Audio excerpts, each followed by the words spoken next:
The United States Navy SEALs are perhaps the most elite warriors in the world.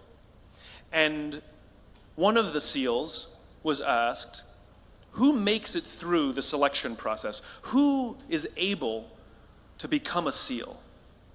And his answer was, I can't tell you the kind of person that becomes a SEAL. I can't tell you the kind of person that makes it through BUD/S. But I can tell you the kind of people who don't become SEALs. He says the guys that show up with huge, bulging muscles, covered in tattoos, who want to prove to the world how tough they are, none of them make it through.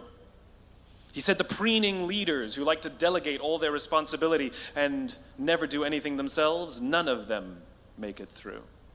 He said the star college athletes who've never really been tested to the core of their being, none of them make it through.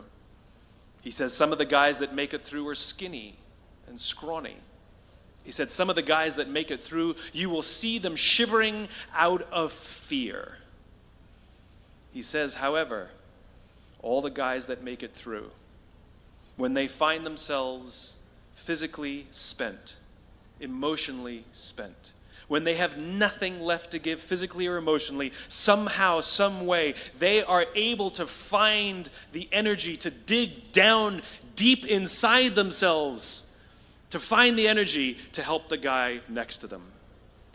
They become SEALs, he said. You want to be an elite warrior. It's not about how tough you are. It's not about how smart you are.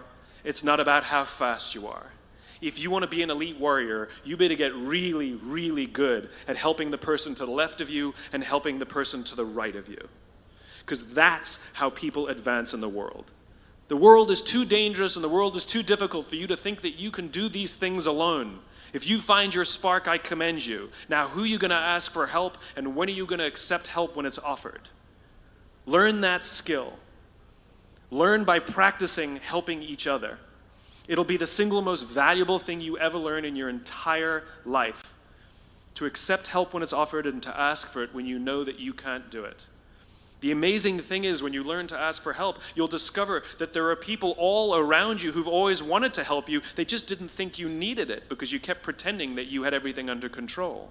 And the minute you say, I don't know what I'm doing, I'm stuck, I'm scared, I don't think I can do this, you will find that lots of people who love you will rush in and take care of you.